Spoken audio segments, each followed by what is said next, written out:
Namaskar. Senco Gold and Diamonds presents Shona Kotha Kotha Shona.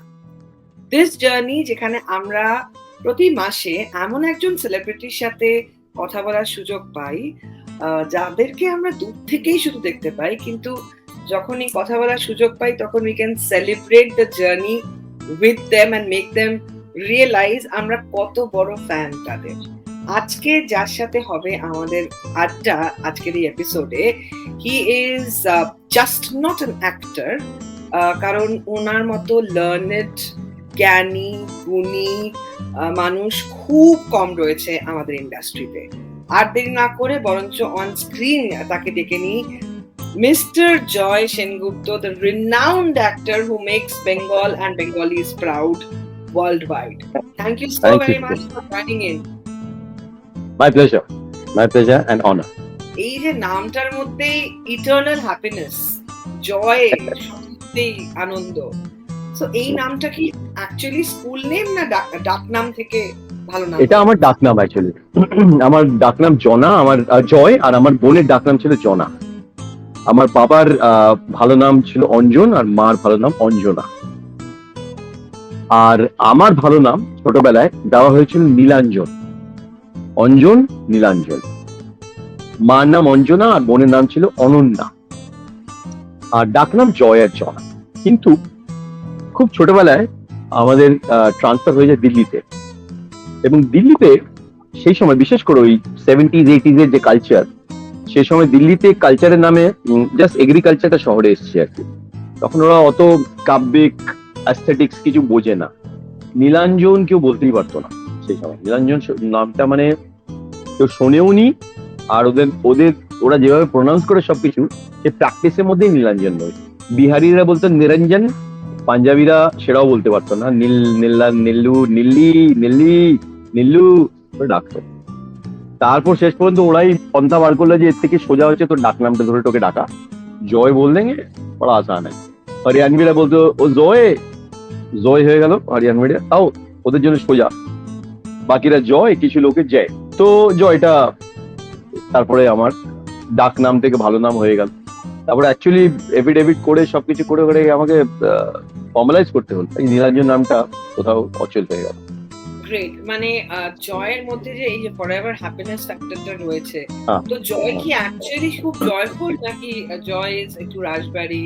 Because তুমি এত রকমের কিরদার up নিভাতে হো, তো actual personality type, how would you define yourself? I would like to believe I'm a very positive person. চিরকালী optimism was my second name, চিরকালী। আর আমি আমার সারা জীবনের ক্যারিয়ার বলো, পার্সোনাল লাইফ বলো, সবকিছু কন্ডাক্ট করেছি with a degree of positivity, যে जो होगा अच्छा ही होगा, default formula. I have never gone into anything or done anything with the mindset কি কিছু হবে না, সব লোপাট যাবে, কি লাভ, বৃথা, সবকিছুই বৃথা, এইভাবে আমি দেখি না। যদি মনেও হয় যে হয়তো হবে না, তাও আমি বলি চেষ্টা তো করা যাক, দেখা যাক কি হবে। তো আমি ছোটবেলা থেকে দেবানন্দের খুব ফ্যান ছিলাম, খুব ইয়াং বয়সে। আর দেবানন্দের একটা গান আমার অ্যান্থেমের মতো, मैं जिंदगी का लुत्फ उठाता चला गया, मैं गम को धुएं में उड़ाता चला गया। তো এই যে গানটা দেবানন্দের আছে, অ্যান্ড সামহাউ আই রিয়েলাইজ কি আমি আমার জীবনের সবকিছুই এই মানে এই গানের ফিলসফি ওপর কোনো না কোনো ভাবে বেস করে এগিয়েছি। নইলে আমার কোন রকম অ্যাচিভমেন্টই হওয়ার কথা নয়, কারণ আমি সেইভাবে আমার সেরকম মানে যাকে বলে সবার একটা বেসিক স্ট্রাকচার থাকে জীবনে, সবার একটা সাপোর্ট সিস্টেম থাকে, certain kind of support system, certain kind of background থাকে, যেখান থেকে আমি যে ধরনের কাজ করেছি কি যে ধরনের কাজ করতে ভালোবাসি তারা সেগুলো করে। আমার সেরকম কিছুই ছিল না। তো আমি যেটুকু করেছি, যা অ্যাচিভ করেছি, সেটা পুরোপুরি হচ্ছে এই ফিলসফি, জিন্দেগি কা জশ্ন মানাতা চলা। তো এই জিন্দেগির জশ্নে তো there have been some catalysts, some motivators, inspiration, lots I have had huge influences.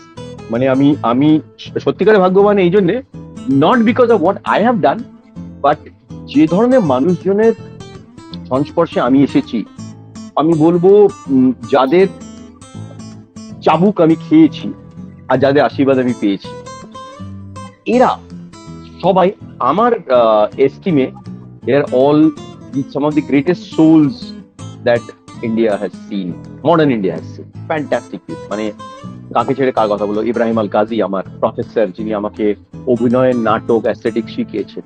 National school of ড্রামার ফাউন্ডার ডিরেক্টর ইব্রাহিম আল কাজী, যাকে কমলা দেবী চট্টোপাধ্যায়, নেহেরুর হয়ে কমলা দেবী চট্টোপাধ্যায় তাকে ইনভাইট করে ন্যাশনাল স্কুল অফ ড্রামা খোলার জন্য আহ্বান দিয়েছিলেন। তিনি ন্যাশনাল স্কুল অফ ড্রামাকে পুরো তৈরি করেন, তিনি আমার প্রফেসর ছিলেন। হাবিব তানভীর, যিনি একজন rainbow personality, one of the greatest dramaturgist in the universe, আমি তার সাথে কাজ করেছি।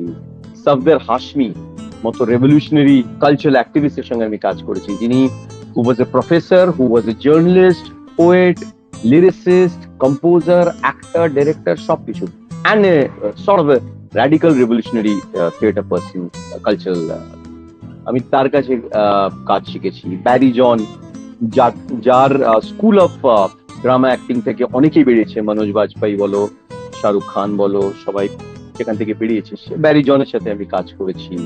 পরবর্তীকালে লিলেট দুবের সাথে করেইছি। বম্বের couple of institutions, যারা Feroz Khan for example, who has done some of the most notable massive magnum opus including মুগলে Azam recently, তার সঙ্গে আমি কাজ করেছি। রাহুল ডাপুনা, রজত কাপুর, এদের গ্রুপের সঙ্গে। তো I have worked with a plethora of very interesting people and learned from these people. Actually এরা তো আমার থেকে অনেক senior, so I've had great teachers and support system all through my life. ওইগুলোকে আমি সেন্স অফ অ্যাচিভমেন্ট বলে ধরি, not what I have done but what I have learned. সবচেয়ে বেশি বকা কার কাছ থেকে খেয়েছো আর সবচেয়ে বেশি আদর কে করে? নিঃসন্দেহে আমার বাবাকে। আমার বাবা একটু রকচটা মানুষ ছিলেন, not because of any other reason, but because উনি যে ধরনের কাজ করতেন, উনি ডাইরেক্টরেট অফ রেভিনিউ ইন্টেলিজেন্সের সুপারিনটেন্ডেন্ট ছিলেন। ওনার কাজ ছিল যত রকম স্মাগলার, যত রকম ক্রিমিনালস, এদের ধরা, ইন্টারোগেট করা, এদের গ্রিল করা। ওনার কাজটা খুব হাই প্রেশারে ছিল, এবং সেই হাই প্রেশার জব হওয়াতে ওনার টেম্পারমেন্টটা একটুখানি অন্যরকম হয়ে গেছিল। যদি উনি খুবই বিদ্বান লোক, আমার প্রথম গুরু উনি আমাকে সব থেকে প্রথম বিদেশি গল্প ইন্ট্রোডিউস করেছিলেন আমার জীবনে 4 বছর বয়সে। উনি আমাকে হাত ধরে অনেক সিনেমা দেখাতে নিয়ে গেছিলেন ছোটবেলায়। উনি আমাকে নাটক করার সময় ছোটবেলায় বলে দিতেন পজিশনিং কি হওয়া উচিত, কিভাবে লাইট নেবে, কিভাবে ওই করবে, এক্সেট্রা এক্সেট্রা। কিন্তু বকাও তার কাছে আমি সব থেকে বেশি খেয়েছি, which is a good thing. আমাদের সময়, আমাদের জেনারেশনে আমাদের বাবা মারা অনেক বেশি ডিসিপ্লিনারিয়ান ছিলেন। আজকের মতো বাডি পেরেন্টস তখন অতটা হতো না। সন্ধে হলেই ভয় পাওয়া, বাবাই অফিস থেকে এলো ভয় পাওয়া, এই ব্যাপারগুলো তখন ছিল। রিপোর্ট কার্ড নিয়ে ভয় পাওয়া, কাজে বাবাকে বলবো। বাবার পরে আমি বলবো আমি সব থেকে বেশি ভয় পেতাম আমার টিচার ইব্রাহিম আল কাজী থেকে। উনি একজন লেজেন্ডারি ডিসিপ্লিনারিয়ান। উনি নাসিরুদ্দিন শাহ কেউ কোনোদিন ছেড়ে দেননি। নাসিরুদ্দিন শাহ ওনার কাছে প্রচুর বকা ঝাড় খেয়েছেন, সবাই ওনার কাছে বকা ঝাড় খেয়েছেন। ওনার ডিসিপ্লিন হচ্ছে লেজেন্ড। নিজের ডিসিপ্লিন দিয়ে স্কুল অফ কালচার তৈরি করেছেন যাকে বলে। এক একজন ওনার হাত থেকে যারা বেরিয়েছে, সে ওমপুরি হোক কি পঙ্কজ কাপুর হোক কি অনুপম খের হোক, সবাই ওনার হাত থেকে বেরিয়েছে। তো আমি প্রচন্ড ওনার থেকে ভয় পেতাম এবং চুপ থাকতাম। উনি আমাকে খুব এনকারেজ করতেন ওপেন আপ করার জন্য, কিন্তু আমি ওনার সামনে একদম চুপসে থাকতাম। তো সেটা হয়তো উনি পছন্দও করতেন যে আমি অন্য ছেলে মেয়েদের মতো নই। অনেক বেশি লজ্জা পেতাম, অনেক বেশি নিজেকে লৌকি করে রাখতাম। এই দুজন, বাবা আর ইব্রাহিম আল কাজী। আর কার কাছে জীবনে সবচেয়ে বেশি আদর পেয়েছো? মানে জয় যা করবে সব ঠিক। আমার মা আমাকে সত্যি খুব লাই দিতেন বলবো না, তবে ডেফিনেটলি খুব ভালোবাসতেন এবং আমাকে অনেক বেশি প্যাম্পার। আমার প্যাম্পার শব্দ এই জন্য ইউজ করবো না, মিডল ক্লাসে প্যাম্পারিং শব্দটা খুব বেশি ইউজ করা যায় না আমার জেনারেশনে। প্যাম্পারিং তখন হতো না, কেন মাসের শেষ মানে একটা চাপের মাস এসব ছিল, কাজে আমাদের ওই প্যাম্পারিং ব্যাপারটা ছিল না। কিন্তু ডেফিনেটলি উনি আমাকে অনেক অনেক বেশি ফেভার করতেন। আমি বলবো, আমি আমার বোনের মধ্যে আমাকেই বেশি ফেভার করতেন, জয়ু করে মাথায় করে রাখতেন। এবং শি ওয়াজ ওয়ান পার্সন যে আমাকে গাইডও করেছে, সব থেকে বেশি প্রাউডও ফিল করেছে, আবার চোখের জলে হয়তো ফেলেছে আমার কষ্ট হলে কি হয়ে গেলে। So she was definitely the one who was extremely fond of me. আর আমার মাসি, আমার মায়ের যে ইমিডিয়েট বোন, সে আমাকে প্রচন্ড আদর করতো। আমি তাকে মানি বলে ডাকতাম, ভীষণ ভালোবাসতো, আমাকে নিজের বাচ্চার মতো।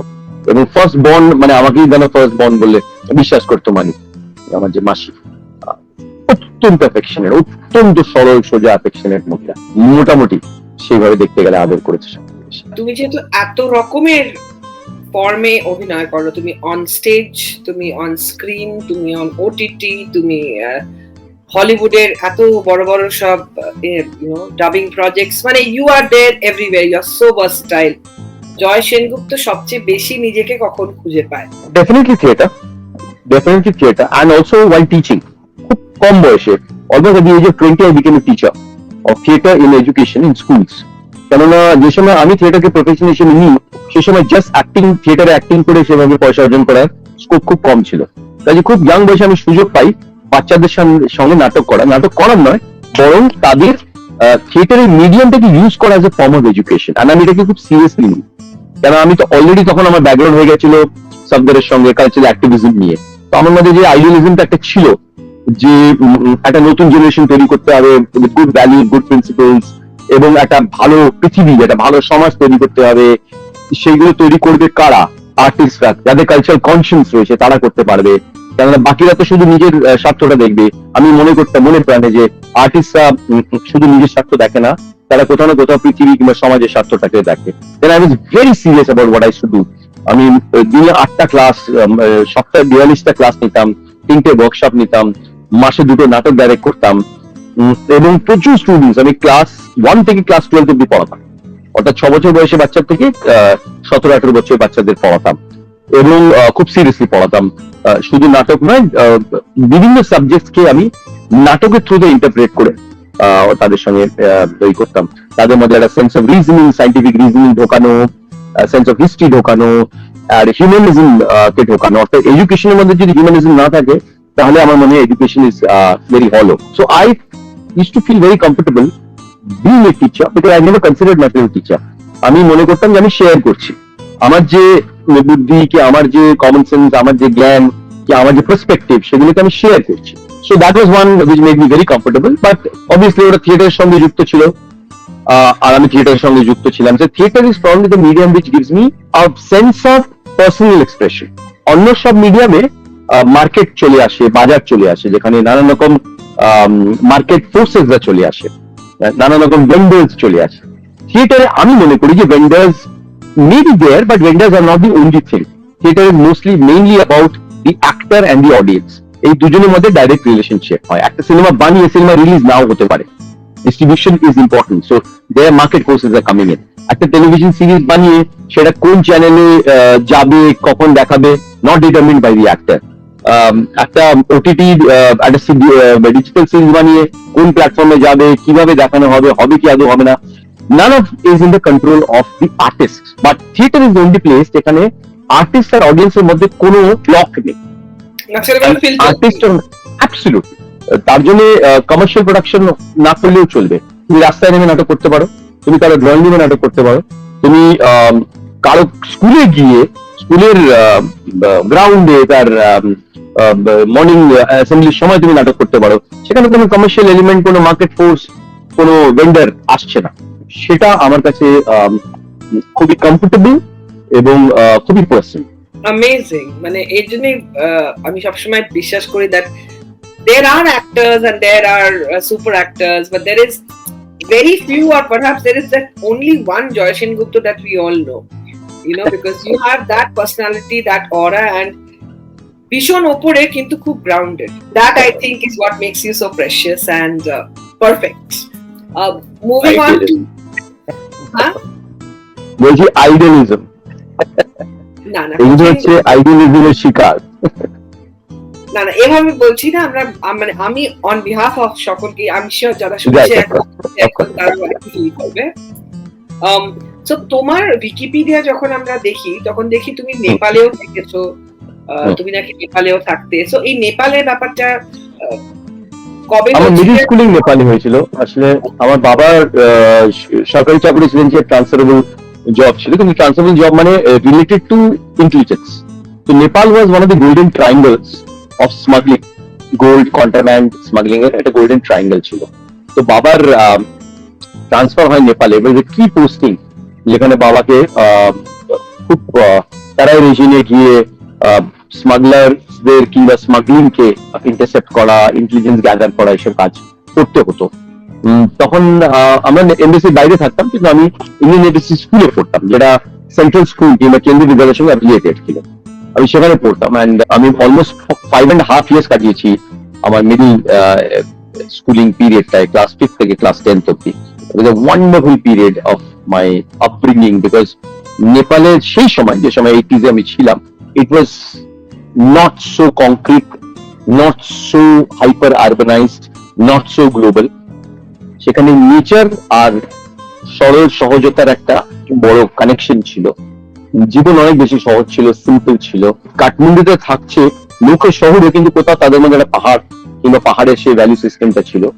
কাজেই সেই সময় আমি আমার জীবনটা যখন নেপালে কিংবা কাঠমান্ডুতে কাটে, it was very raw, very organic, very connected and very basic. আর আমার খুব ভালো সময় ছিল ওটা।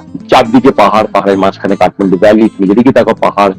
আমি যখন স্কুলে যেতাম হেঁটে যেতাম, ওপর নিচু রাস্তা দিয়ে, পাহাড়ি রাস্তা দিয়ে স্কুলের দিকে যেতাম, ফল পাড়তাম। স্কুলেও খুব ছোট স্কুল, খুব কম বাচ্চা, অনেক বেশি ইন্টারপার্সোনাল ইন্টারাকশন এন্ড রিলেশনশিপ ছিল। আর একটা ভালো জিনিস ছিল যে, যেহেতু এত শান্ত ছিল, অত মিডিয়াম এন্টারটেনমেন্ট ছিল না, কাজে বই was a very big part of my life. আমি ভীষণ বই পড়তাম তখন। আমার এই যে বইয়ের প্রতি যে অ্যাডিকশন, এবং সেটা যে রিয়েলাইজেশন, সেটা নেপালে সাংঘাতিক ভাবে হয়েছিল। আমার স্কুলের লাইব্রেরিয়ান আমাকে সবাইকে একটা বই অ্যালাউ করতো, এক সপ্তাহে বড় করতে আমাকে 3টে বই অ্যালাউ করতো বড় করতে। আর আমি সেই 3টে বই 3 দিনে শেষ করে ফেলতাম।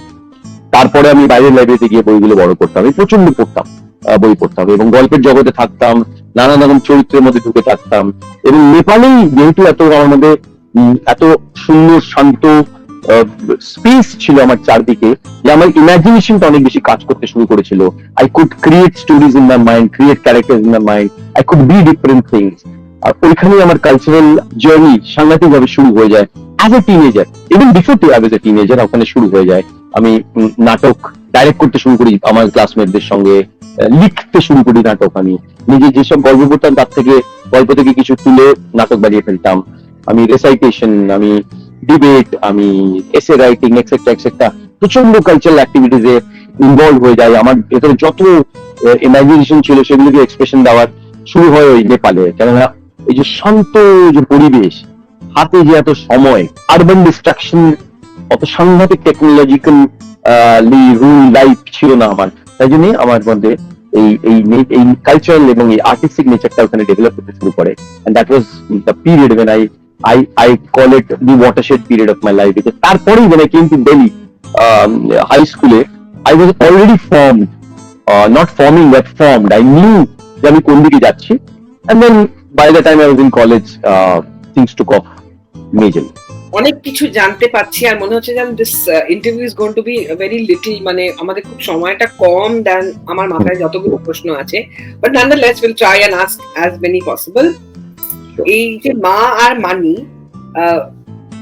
এখন কি মনে পড়ে when you would see them when you were a child, certain jewelry they would wear and that intrigued you? হ্যাঁ, আমার মনে হচ্ছে যখন কোনো বিয়ে কিংবা কোনো খুব ফর্মাল ফাংশনে যেত, she used to wear a certain গলায় যেটা পড়তো একটু বড় হার, যেগুলো একটু মোটা হার বেনারসির উপরে পড়তো, খুব সুন্দর লাগতো। মানে আমার মাকে খুব ফর্সা ছিলেন এবং খুব সুন্দর দেখতে ছিলেন, ফিল্ম অ্যাক্ট্রেসদের মতো। তখনকার দিনে বলতো আর একদম ফিল্ম অ্যাক্ট্রেসের মতো দেখতে। বাট আদারওয়াইজ আমার মা ডে টু ডে লাইফে খুব মিনিমালিস্ট জিনিস পড়তেন। গলায় জাস্ট পাতলা একটা পেন্ডেন্ট টাইপের, কানের দুল খুব ছোট। অনলি যখন ফর্মাল অকেশনে যেত, জাস্ট একটা বড়, সেটা কি চন্দ্রমুখী কি হার বলে আমি জানি না, but it was A well design, একটা বড় ওই পড়তেন। কানের দুলগুলো খুব সুন্দর পাতার মতো শেপ, ওইগুলো পড়তেন। তখন বালা তো ছিলই, তখন হাতে একটা বালা ছিল আমার মনে হচ্ছে, তার মধ্যে কাজ করা, খুব সুন্দর কাজ করা বালা ছিল সোনার, ওটা পড়তেন। ওটা অনেকদিন মার ছিল। বাকিগুলো আমি জানি না, বাকিগুলো মার জীবনে উথল পাথাল যখন ওপর নিচে হয়, তখন অনেক সময় সেই সময় মিডল ক্লাস জুয়েলারি গুলোকে বন্ধক রাখতো। তাই অনেক জুয়েলারি আমি পরে দেখিনি। But I remember the young age, যখন আমরা ফর্মাল জায়গায় যেতাম, মানে একটা পার্টিকুলার বেনারসি পড়তো, গোলাপি কালারের বেনারসি, তার মধ্যে এই মোটা হাত আর ওই পাতার মতো আর ওই বালাটা আমার মনে আছে আমাদের প্রচুর কাজ করা ছিল। এবার একটু বেস্ট হাফ কে নিয়ে জিজ্ঞেস করি। দুজনকে দেখে মনে হয় দুজনের পার্সোনালিটি টাইপ ভীষণ similar, and you all are friends first and then husband and wife. তো ইউ নো, যখন প্রথম দেখা হয়েছিল তোমাদের, first few things that you really loved about her and hence the togetherness. I get attracted to people যাদের মধ্যে একটা certain kind of civilized cultural demeanor থাকে, একটু লাজুক, একটু কথাবার্তার মধ্যে আর্টিকুলেসি, মেপে জিনিসকে অ্যাবজর্ব করার ক্যাপাসিটি, চারদিকে যেভাবে নিজেকে কন্ডাক্ট করবেন, আমাদের কিছু অ্যাস্থেটিক্স থাকবে, এই পুরো ব্যাপারগুলো আমাকে খুব অ্যাট্রাক্ট করে, এই ধরনের পার্সোনালিটি। এবং তারা সেরকমই পার্সোনালিটি ছিল।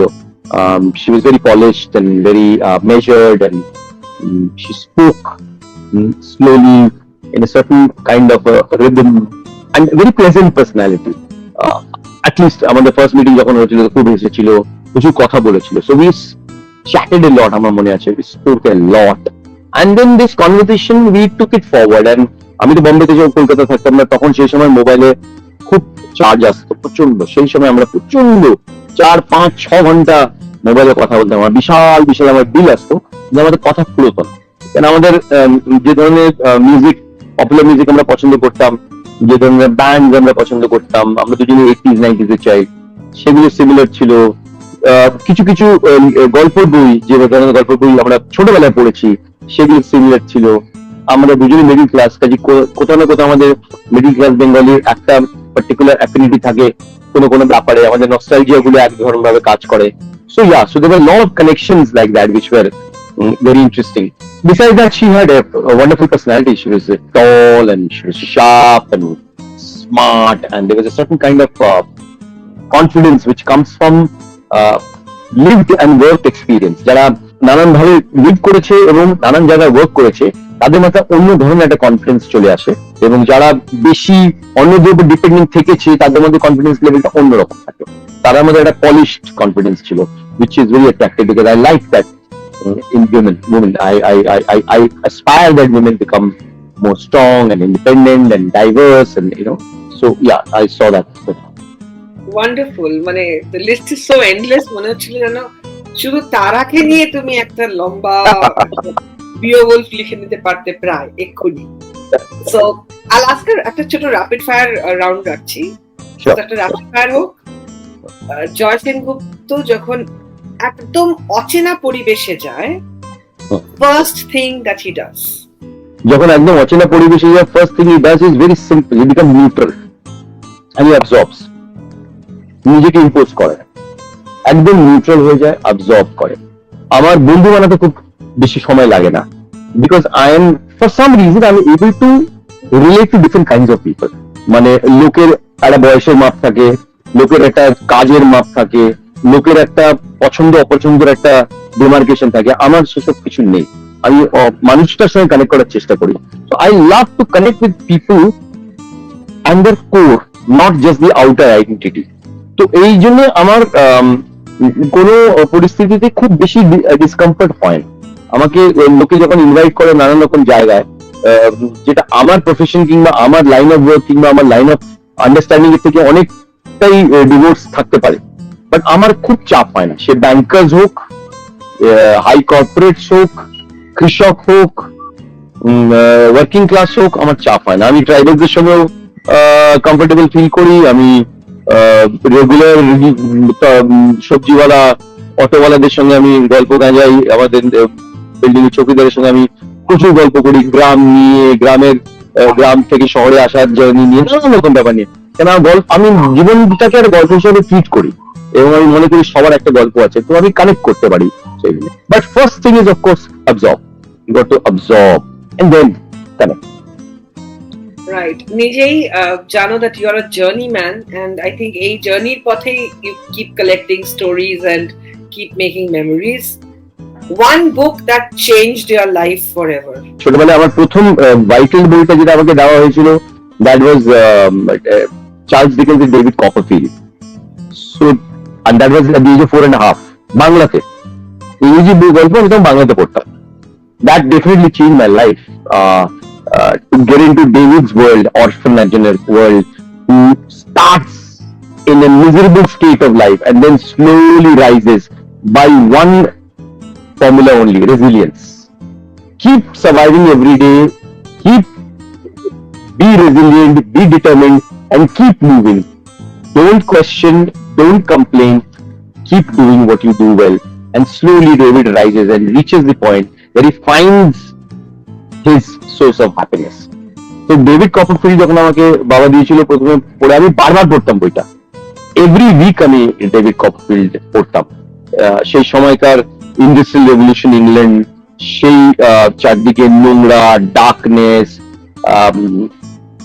Starc pithy life, exploitation and operation, Victorian education system যেখানে একটা বাচ্চার সোলকে ক্রাশ করে দেয়, সেই বাচ্চাটা আস্তে আস্তে আস্তে আস্তে আস্তে আস্তে কখনো নিজের রেজিলিয়েন্স নিয়ে, কখনো নিজের অবজারভেশন দিয়ে, আর কখনো কিছু সাপোর্টিভ ক্যারেক্টারদের দয়া মায়াতে he grows, blooms and becomes the person that he becomes. So খুব ইয়াং বয়সে এরকম একটা বই আমাকে একটা ইনসাইট দেয় যে জীবনে নানা রকম বাধা বিঘ্ন থাকবেই। It is going to be, life is always about hurdles, but you don't stop for the hurdle, you cross the hurdles one by one by one, and then probably you reach somewhere. You don't know the destination, but you keep crossing the hurdles and you reach somewhere. To everybody who has said goodbye or you have said goodbye, যেহেতু নভেম্বরের 8টা বছর প্রায় শেষ, এবছরের শেষে কি বলতে চাও তাদের? বছর কত তাড়াতাড়ি কেটে যায় আজকাল, বিশেষ করে একসময় সময় একটু আস্তে কাটতো, এখন জীবন এত বেশি মানে পেসড আপ হয়ে গেছে। টেকনোলজি আমাদের এত সময় নিয়ে নিচ্ছে যে টেকনোলজির বাইরে যে দিনটা খুব কম থেকে যায়, কাজে আমরা বুঝতেও পারি না যে বছর কত তাড়াতাড়ি কেটে যায়। সেখানে we have to always take stock as to আমরা এই বছরে কি করলাম যে which goes beyond us, শুধু নিজেকে সার্ভ না করে তার বাইরে কি করলাম। one has to take stock of that, I think, because বছরগুলো এত তাড়াতাড়ি কেটে যাচ্ছে যে এই বছরটা কি করলাম। শুধু কাজ করলাম that is not important, কেননা তার কাজ তো billions of people on earth করছে, প্রত্যেকজনই কাজ করে।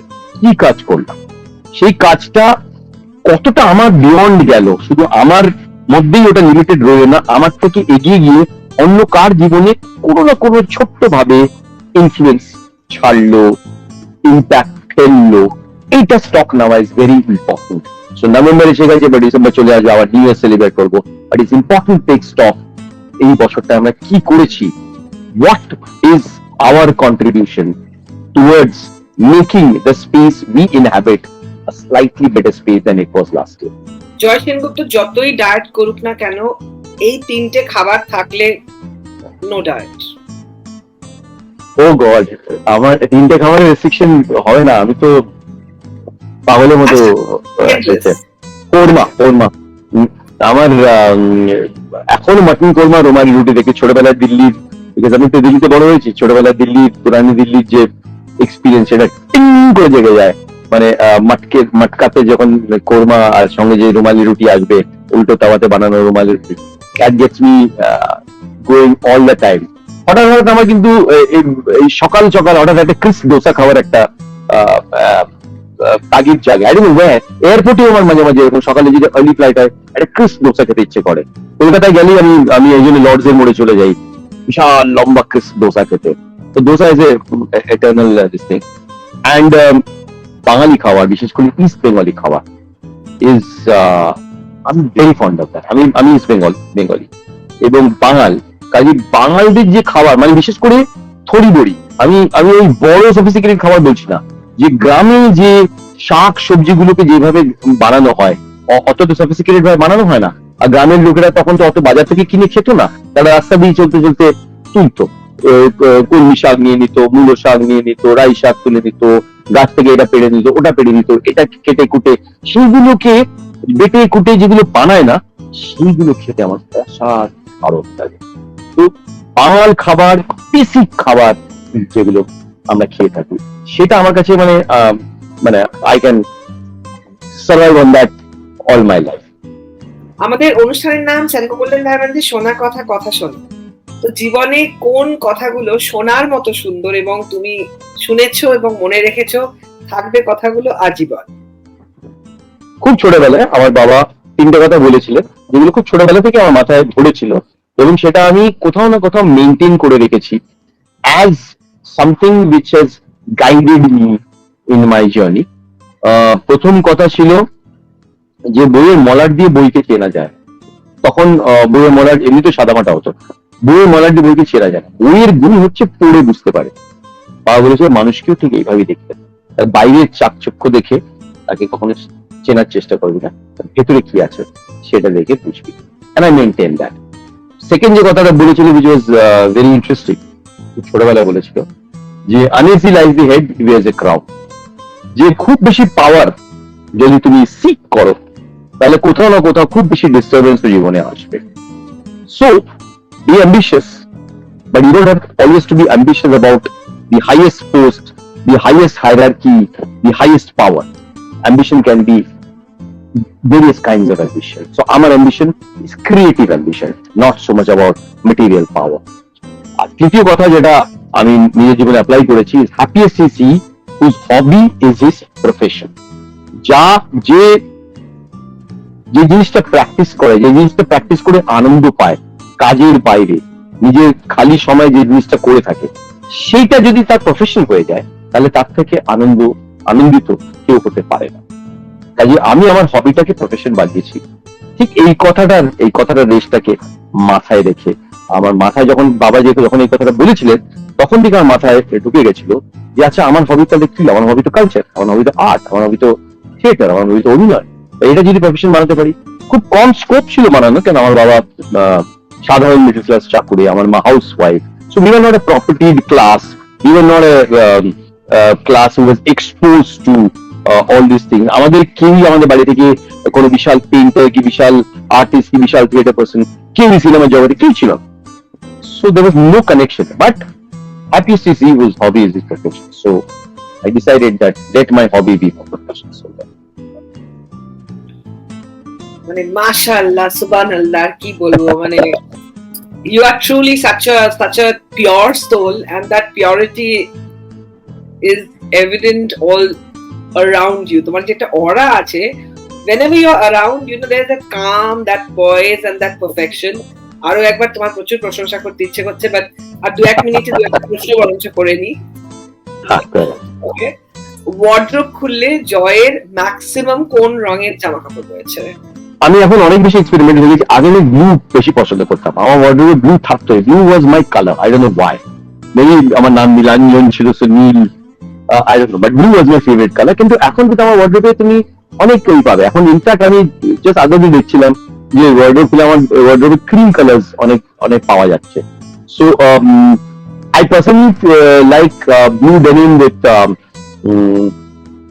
cotton textile shirts, or simple round neck t-shirt with comfortable cotton earth color cotton pants. So earth color is my favorite. Any earth color. It could be bottle green, light green. It could be sky blue, water blue. It could be khakis. I love khakis. Khaki, military color. So earth colors are my favorite. যখন কোনো situation একদম পোষায় না, exit line কি?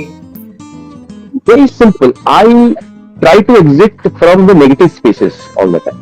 যখনই আমার মনে হয় কোনো স্পেস খুব নেগেটিভ হয়ে যাচ্ছে, টক্সিক হয়ে যাচ্ছে, I try to get out. কেন টক্সিক স্পেসে, নেগেটিভ স্পেসে থাকলে পরে কি হয়, sometimes that space is more powerful than you. সে তোমাকে তার মধ্যে ড্র করে দেবে এবং তোমাকে তোমার পার্সোনালিটিকে চেঞ্জ করে দেবে। তুমি তো নেগেটিভিটির মধ্যে নিজে নেগেটিভ হয়ে যাবে, নেগেটিভ কথা বলতে লাগবে বা টক্সিক কথা বলতে লাগবে। But want to get away from that toxicity and that space and stay either with myself or go in a space which is more positive, more amiable in nature. But I don't like toxicity. That's not something. A very important thing in today's generation is eto distraction, digital, etc. তাও লোকজন পড়াশোনার সাথে সাথে অনেক কিছু করার চেষ্টা করে, কিন্তু সবাই অভিনেতা বা অভিনেত্রী হতে চায়। Everybody wants to become a star. So what would be your message to the youngsters যারা হয়তো ভাবছে পড়াশোনাটা বন্ধ করে অভিনয় ট্রাই করবো। So any message, because you are such a fab teacher also. আমি তো বলবো সবারই থিয়েটার করা উচিত, অভিনয় করা উচিত স্কুলে কলেজে, because if there is one medium which trains you to be a better, resilient and wider personality, that's theater.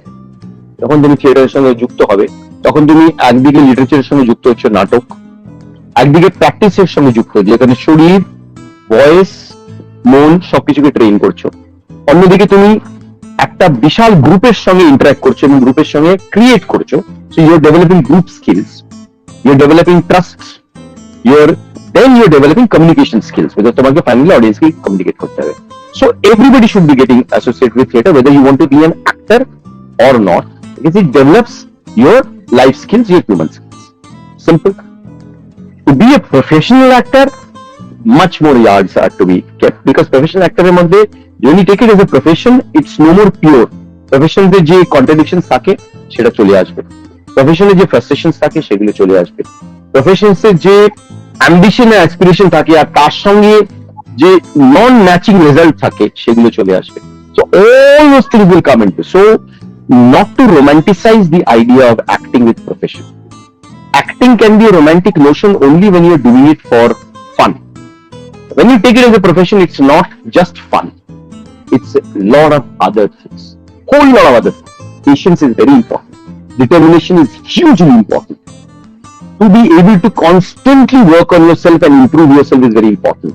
Not develop a sense of competition, but definitely make sure that what you do is to the best of your ability is very important. And not getting result, material result, doesn't mean that you are a failure or you're this thing. So keep in mind that what happens in the field of acting or in the field of cinema or art is not in your control. You may act beautifully, but the film may never get released. You may act terribly, but the film might go on to become super hit. In a medium which is a tangible medium called cinema, that will reach the audience or not, whether the audience will like it or not, whether that will generate money or not, is not in your control. So you will have to be satisfied with what you are doing rather than what you are getting out of it. That is something that you have to keep in mind. অন্য সব প্রফেশনের থেকে এই জন্য এই প্রফেশনটা একদম আলাদা। অন্য সব প্রফেশনে you know what you're doing, you know what you're getting. Your business may fail or gain, but you know exactly your business has failed because you're made less than you've invested. Your business has succeeded because you've made more than you've invested. But not in acting. You invest everything and you get a lot of appreciation, but you may not make any money. You may not get another film after that because the film has flopped very bad.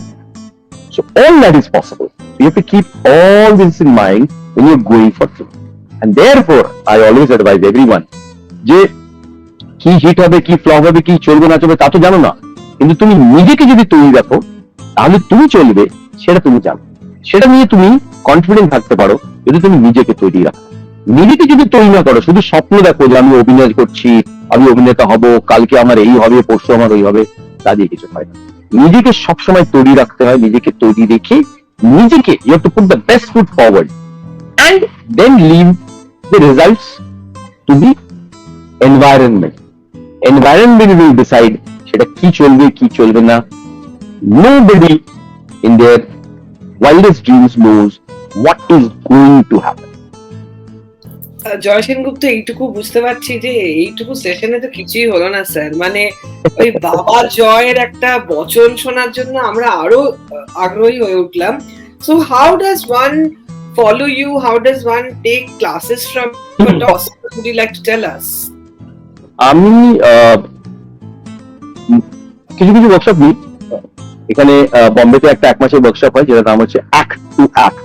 এখানে নানান রকম ট্রেনাররা নানান রকম জিনিস শেখায় বাচ্চাদের, কেউ শরীর নিয়ে শরীর চর্চা, কেউ ভয়েস, কেউ স্পিচ এন্ড ডিকশন। আমি সেখানে অ্যাক্টিং ফর ক্যামেরা শেখাই, অর্থাৎ ক্যামেরার সামনে যে অভিনয়টা সেটা কিরকম ভাবে থিয়েটারের অভিনয়, কি রেডিওর অভিনয় কিংবা স্ট্রিট থিয়েটারের অভিনয় থেকে একটু আলাদা, কিংবা একজন অভিনেতাকে কি কি জিনিস মাথায় রাখতে হয় ক্যামেরার সামনে অভিনয় করার জন্য, এই জিনিসগুলো আমি শেখাই। আর আমি মাঝে মাঝে মাস্টার ক্লাসেস নিয়ে, নানান রকম গ্রুপস আমাকে ডাকে, কলকাতায় কিছু গ্রুপও আমাকে কখনো কখনো ইনভাইট করে এবং মাস্টার ক্লাসেস নিয়ে থাকি। আমি সিনেমা অ্যাপ্রিসিয়েশন ক্লাসেস নিয়ে থাকি মাঝে মাঝে। আমি মুম্বাই ড্রামা ইনস্টিটিউটে হয়েও কিছু কিছু ক্লাসেস নিয়েছি। তো এরকম ক্লাসেস এবং মাস্টার ক্লাসেস তো চলতে থাকে, ডিপেন্ড করে কারা কখন কোথা থেকে ডাকছে। তো তোমাকে যদি ইনস্টাগ্রামে ফলো করা হয়, যেটা তোমার নাম দিয়েই করা যেতে পারে, we can all be updated about your journey, right? না না, আমি ইনস্টাগ্রামে শুধু আমার নিজের কাজটা নয়, আমার নিজের ইন্টারেস্ট আমি শেয়ার করি। তো আমি কোনো পেন্টারের ব্যাপারে শেয়ার করি, আমি কোনো ফিল্ম মেকারের ব্যাপারে শেয়ার করি, কোনো ক্যামেরার কাজের ব্যাপারে শেয়ার করি, আমি কোনো লিটারেচার পোয়েট্রির ব্যাপারে শেয়ার করি, আমি পেইন্টিংস এর মুভমেন্টের ব্যাপারে শেয়ার করি, আমি social political happenings around the world এর ব্যাপারে শেয়ার করি, আমি হিস্ট্রির ব্যাপারে শেয়ার করি, আমার নিজস্ব যে ইন্টারেস্ট সেগুলো আমি শেয়ার করি। আমাদের আজকে আড্ডার একদম শেষ প্রশ্ন একটাই, যে what would be your message to everybody watching now or later? Message তো আর আমি কি দেবো, আমি তো এতগুলো কথা বললাম, এর মধ্যে যদি কেউ কোনো মেসেজ পায় তাহলে ভালো কথা। মেসেজ দিয়ে অপরকে আমি কিভাবে ইনফ্লুয়েন্স করবো? ইনস্টাগ্রামে এত ইনফ্লুয়েন্সার আছে, এত বড় বড় সব লোকেরা রিল ফিল বানাচ্ছে, তারা কত রকম মেসেজ দিচ্ছে, জ্ঞান দিচ্ছে, তারা তারা তো যথেষ্ট, আমাকে আলাদা করে কোনো মেসেজ জ্ঞান কেন দিতে হবে? আমি বেসিক্যালি যে জিনিসগুলো বিলিভ করি সেটা হচ্ছে আমার নিজের যে সোল, নিজের যে কনসিয়েন্স, নিজের যে ইনার ভয়েস, তার সঙ্গে আমি নিজের এক্সপ্রেশন এবং আমার নিজের কাজকে কানেক্ট করার চেষ্টা করি, এবং সেটা করলে পরে আমি নিজেকে স্যাটিসফাইড কন্টেন্ট ফিল করি, এবং আমি নিজের এনভায়রনমেন্টের মধ্যে যেটুকু আমার সচেষ্টা থেকে পাওয়া তার মধ্যে আমি খুশি হওয়ার চেষ্টা করি। I do not like to get result out of my effort. আমার এফোর্ট থেকে যেটা আসছে সেটা যখন আমাকে রেজাল্ট দেয়, I try to feel happy about that. So working hard, persevering, and doing something valuable and then getting something out of it gives me a lot of happiness. So action speaks, thought speaks, soul speaks. You make them speak and you also have to listen to it. নিজের সোলের সঙ্গে কথা বলা আর নিজের সোলকে নিজের এক্সপ্রেশনের সঙ্গে connect করা, আর সেটাকে নিজের কাজের সঙ্গে, নিজের কাজকে ডিরেকশন দেওয়া. So this is the connection that I have applied myself. Now you may learn something from it or you may not. You may find a shortcut to life, you may find shortcut to success. I don't know those shortcuts. I only know the long and winding road that life is. Superb. Joy Sengupta, এটুকুই বলতে পারি। I don't know, I can't just say joy. This comes like a Joy Sengupta. It comes in a trail.